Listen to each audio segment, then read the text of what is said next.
Paradise city کے دلچسپ اور قابل دید مقامات میں ایکویریم سب سے اہم اور منفرد تھا۔ اس نے اسے اسی مقام پر 4:30 بجے ڈولفن پول کے پاس بلایا تھا۔ وہ کسی ایسی جگہ جانا پسند نہیں کرتی تھی جہاں سیاحوں کی کثرت ہو جو اس موسم میں پیراڈائز سٹی کی طرف کھینچے چلے آتے تھے۔ وہ اسے اپنی سبز آنکھوں سے تلاش کرتی ہوئی ہجوم میں آگے بڑھ رہی تھی۔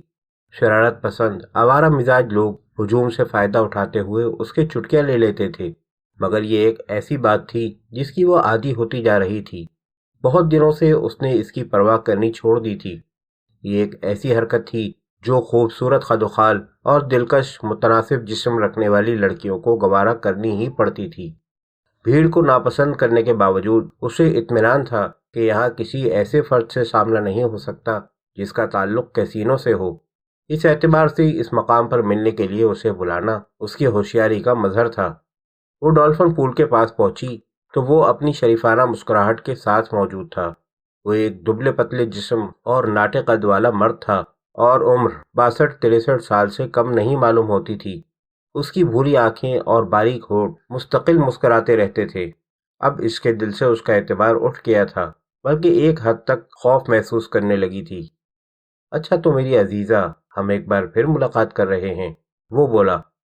اس کی آواز نرم، ہلکی مگر صاف اور واضح تھی۔ آس پاس کتنا ہی شور ہو، اسے اس کی بات سمجھنے میں کبھی کوئی مشکل پیش نہیں آتی تھی۔ وہ ہمیشہ انہی الفاظ سے خیر مقدم کرتا تھا۔ اچھا تو میری عزیزہ، اس کا اس طرح مخاطب کرنا اسے پسند نہیں تھا، مگر چٹکیوں کی طرح وہ اس کی بھی عادی ہو گئی تھی۔ جب وہ پہلی مرتبہ ملے تھے تب ہی اس نے بتایا تھا کہ اس کا نام فرینکلن لوڈووک ہے، پراگ میں پیدا ہوا اور اب ایک فری لانس جرنلسٹ ہے۔ وہ کیسینو پر ایک مفصل اور ثبوت مضمون لکھنے پیراڈائز سٹی آیا ہے، اور یہ کوئی انوکھی یا حیرت کی بات نہیں تھی۔ بہت سے صحافی کیسینو کے بارے میں لکھنے آتے تھے جو فلوریڈا کا سب سے رنگین مقام تھا۔ اس سیزن میں ہر رات $1 ملین سے زیادہ رقم اس کی قمار بازی کی میزوں پر گردش کرتی رہی تھی۔ ایک سہ پہر جبکہ وہ ساحل سمندر پر تھی تو لوڈووک اس کے پاس آیا۔ اس نے بتایا کہ وہ جانتا ہے کہ وہ کیسینو میں کام کرتی ہے۔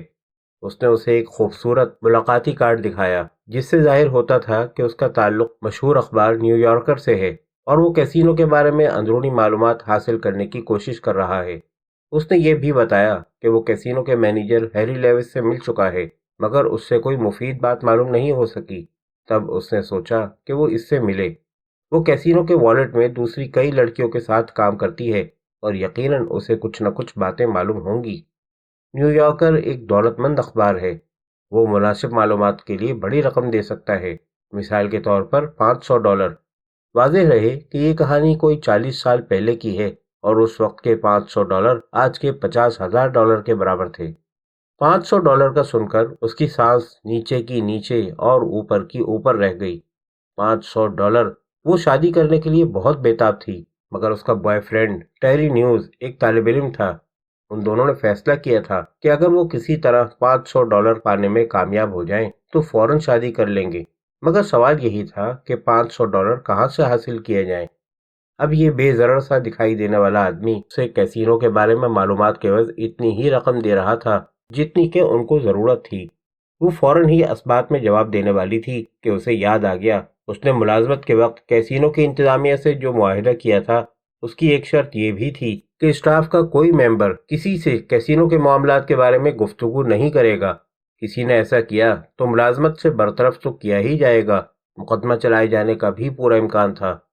اسے ہچکچاتے دیکھ کر وہ بولا، میں جانتا ہوں کہ تم نے کس معاہدے پر دستخط کیے ہیں، مگر تمہیں اس بارے میں فکر مند ہونے کی ضرورت نہیں۔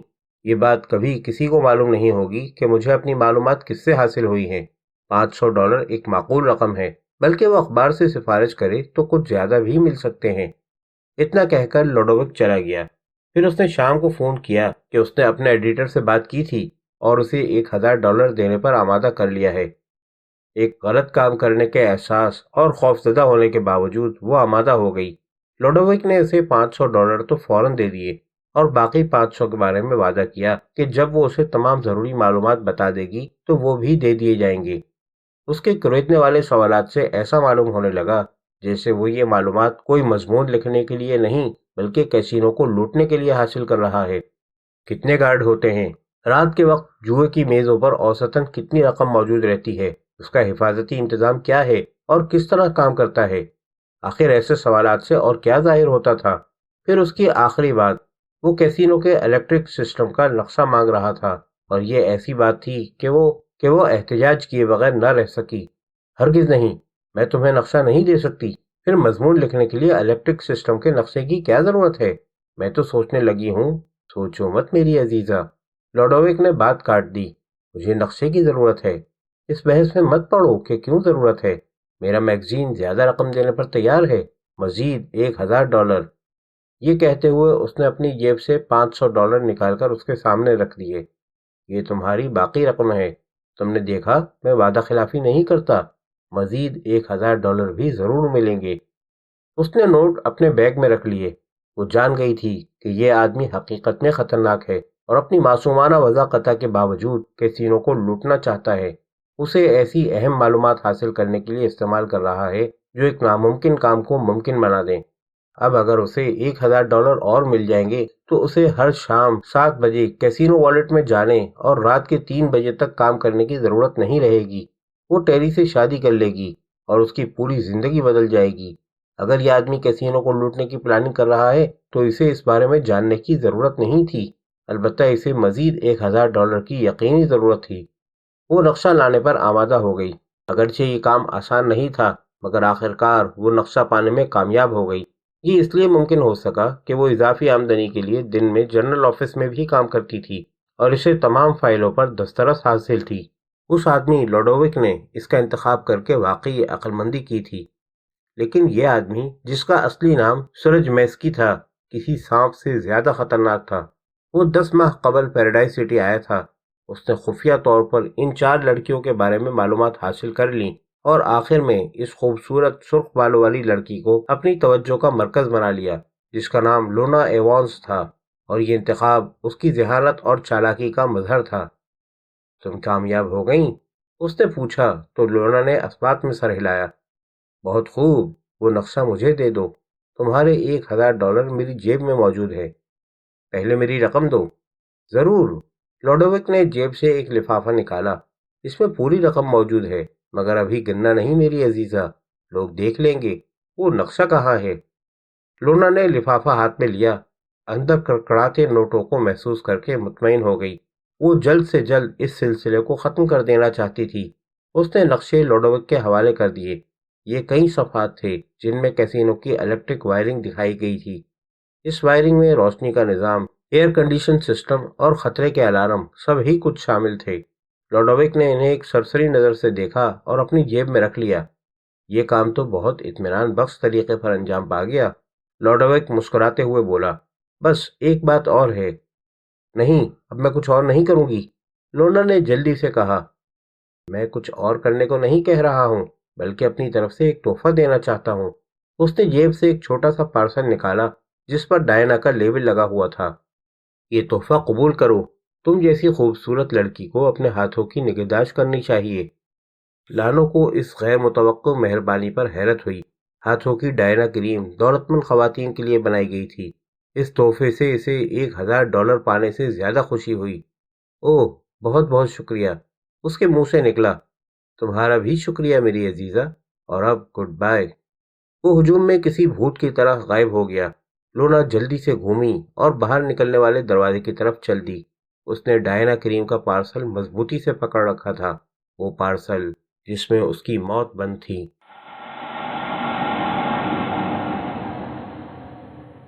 وہ سب الگ الگ بہت احتیاط اور رازداری سے پیراڈائز سٹی میں داخل ہوئے، بالکل اس طرح جیسے چوہے سورج کی روشنی میں آتے ہیں۔ اس موسم میں پولیس مستقل طور پر ایئرپورٹ اور ریلوے اسٹیشن کی نگرانی کرتی رہتی تھی۔ تینوں بڑی شاہراہوں پر جگہ جگہ پولیس چیک پوسٹ قائم تھی۔ اچھی یادداشت رکھنے والے پولیس آفیسر ہر مقام پر آنے والے مسافروں پر کڑی نگاہ رکھتے تھے۔ گاہے گاہے ایک ہاتھ اٹھتا، مسافر کو روکتا، ایک طرف لے جاتا اور کچھ اس طرح کی گفتگو ہوتی۔ ہیرو جیک یا چارلی یا لولو، تمہارے پاس واپسی کا ٹکٹ ہے، بہتر ہوگا کہ اسے استعمال کر لو، تم اس شہر کو مطلوب نہیں ہو۔ پولیس کی یہ چیکنگ بے شمار چھوٹے بڑے مجرموں کو شہر میں اپنی سرگرمیاں شروع کرنے سے روک دیتی تھی۔ اور دولت مند زیادہ سکون و اطمینان سے رہ سکتے تھے۔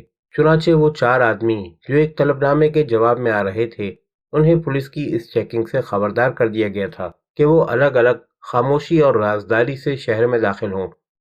چیف چانڈلر کا کوئی پولیس ریکارڈ نہیں تھا۔ ہوائی جہاز سے آیا یہ طویل قامت خوبصورت آدمی بغیر کسی تردد کے پولیس رکاوٹ کی طرف بڑھا۔ اسے اعتماد تھا کہ اس کا جعلی پاسپورٹ اور دوسرے کاغذات، جس میں اسے برازیل کا ایک دولت مند زمیندار ظاہر کیا گیا تھا، پولیس کو مطمئن کر دیں گے۔ 39 سالہ چانڈلر کو جرائم پیشہ طبقے میں ایک انتہائی ذہین اور چالاک نوسر باز کی شہرت حاصل تھی۔ اس کا کسی فلم سٹار جیسا جاذب نظر چہرہ عورتوں کو بہت جلد فریفتہ کر لیا کرتا تھا۔ پولیس کے 2 منتظر افسران نے اسے غور سے دیکھا۔ چانڈلر نے ذرا بھی گھبراہٹ ظاہر کیے بغیر جوابی طور پر انہیں گھورا، اور پولیس افسران نے اس کے پاسپورٹ پر ایک سرسری نظر ڈال کر اسے آگے بڑھنے کا اشارہ کر دیا۔ چانڈلر بڑے اطمینان سے ٹیکسی سٹینڈ کی طرف چل دیا۔ مس کولنز کو زیادہ محتاط ہونا پڑا۔ اسے جیل سے باہر آئے صرف 2 ماہ ہوئے تھے۔ ہر پولیس اسٹیشن پر اس کا فوٹو موجود تھا۔ اسے یہ سوچنے میں کئی گھنٹے لگے کہ وہ کس پولیس چیک پوسٹ سے پریشان کن سوالات کا سامنا کیے بغیر کیسے گزر سکتا ہے۔ آخر وہ سیاحوں کی ایک پارٹی میں شامل ہو گیا جو میامی سے مختلف مقامات کی سیر و تفریح کے لیے نکلی تھی اور پیراڈائز سٹی میں ایک رات گزار کر واپس میامی آنے والی تھی۔ سیاحوں سے بھری ہوئی کوچ میں وہ خود کو زیادہ محفوظ سمجھ رہا تھا۔ مزید چالاکی اس نے یہ کی کہ پیراڈائز سٹی کی پولیس چیک پوسٹ آنے سے پہلے اپنے ساتھیوں کی تفریح تباہ کے لیے ماؤتھ آرگن بجانا شروع کر دیا، جس پر ایک سامع نواز دھن بجاتے ہوئے اس کے چہرے کا بیشتر حصہ نظروں سے پوشیدہ ہو گیا تھا۔ جو پولیس آفیسر بس میں چیکنگ کے لیے چڑھا تھا، اس نے چند لمحے اسے دیکھا اور پھر دوسرے سیاحوں کی طرف متوجہ ہو گیا۔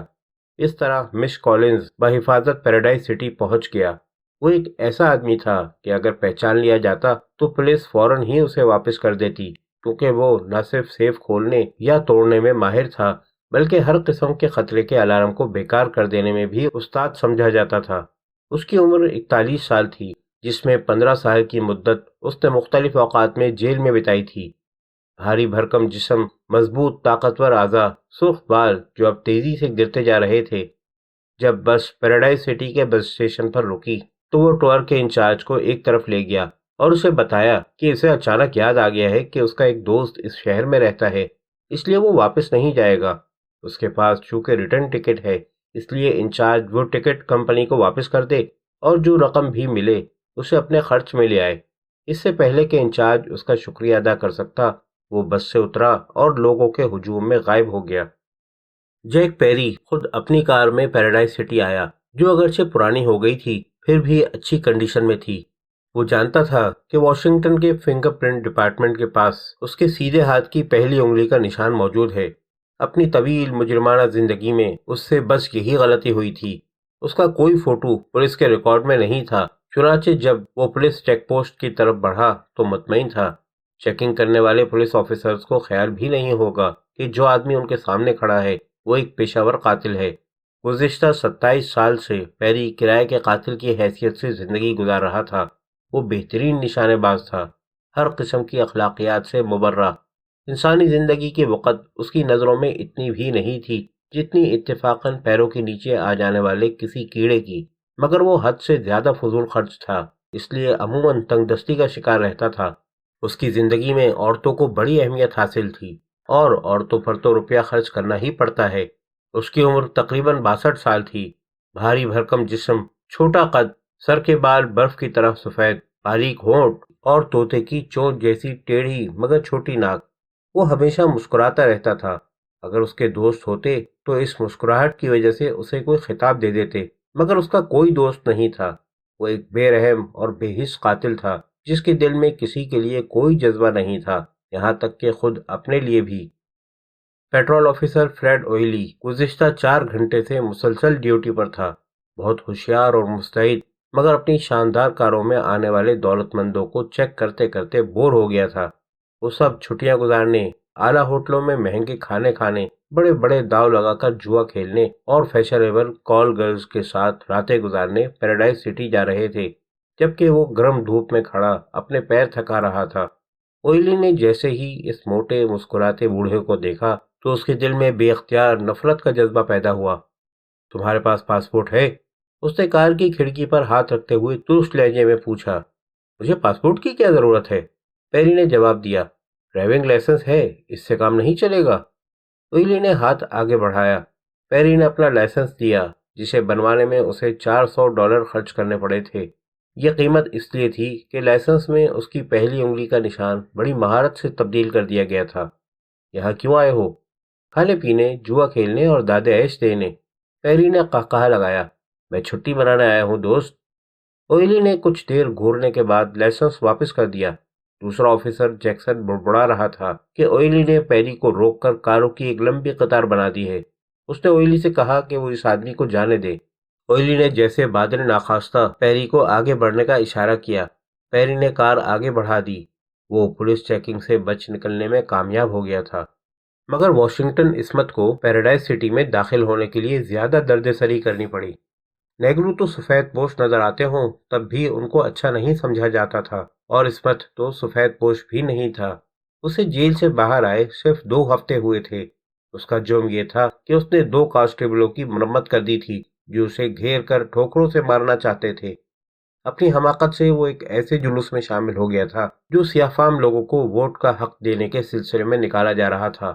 پولیس نے جلوس پر لاٹھی چارج کیا اور آنسو گیس پھینکی۔ لوگ گھبرا کر ادھر ادھر بھاگے۔ اسمتھ بھی بھاگا۔ 2 کانسٹیبلوں نے اس کا تعاقب کر کے گھیر لیا۔ وہ اسے ٹھوکریں مار کر لطف اندوز ہونا چاہتے تھے، مگر اتفاق سے اسمتھ واٹر ویٹ میں باکسنگ چیمپئن تھا۔ چپ چاپ مار کھانے کے بجائے اس نے دونوں کانسٹیبلوں کے 2 بہترین لیفٹ ہک مار کر ان کے جبڑے توڑ دیے اور بھاگ کھڑا ہوا، مگر پکڑا گیا اور گرفتاری میں مزاحمت کرنے کے جرم میں اسے 8 ماہ کی سزا ہو گئی۔ وہ جیل سے باہر آیا تو فیصلہ کر چکا تھا کہ آئندہ سے وہ گوروں کا جانی دشمن ثابت ہوگا۔ اسے سرج میسکی کا دعوت نامہ ملا تو وہ ہچکچایا کہ یہ کہیں ٹریپ نہ ہو۔ خط کی تحریر بہت مختصر تھی۔ ایک بہت ہی منافع بخش کام انجام دہی کے لیے تمہارا منتظر ہے۔ مش نے تمہاری سفارش کی ہے۔ اگر تمہیں ایک بڑی رقم حاصل کرنے سے دلچسپی ہے تو 20 فروری کو رات کے 10 بجے بلیک کریب ریسٹورنٹ میں ملو۔ اس خط کے ساتھ تمہارا سفر خرچ ملفوف ہے۔ پولیس شہر میں داخل ہونے کے تمام راستوں کی نگرانی کرتی ہے، اس لیے بہت احتیاط سے آنا۔ ریسٹورنٹ پہنچ کر مسٹر لوڈوک کو پوچھ لینا۔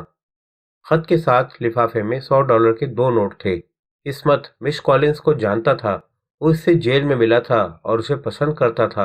ایک بڑی رقم کا وعدہ کیا گیا تھا، اور جیب میں رقم نہ ہو تو ایک نیگرو کی زندگی ہی نہیں تھی۔ اسمتھ نے جانے کا فیصلہ کر لیا۔ وہ پھلوں کے ایک ٹرک پر بار بردار مزدور کی حیثیت سے سفر کرتے ہوئے پیراڈائز سٹی پہنچ گیا، اور باقی 3 آدمیوں کی طرح پولیس کی چیکنگ پوسٹ سے بچ نکلنے میں کامیاب ہو گیا، اور اس طرح دنیا کے سب سے دولت مند کیسینو کو لوٹنے کے لیے سرج میسکی کے منصوبے کا پہلا مرحلہ طے ہو گیا۔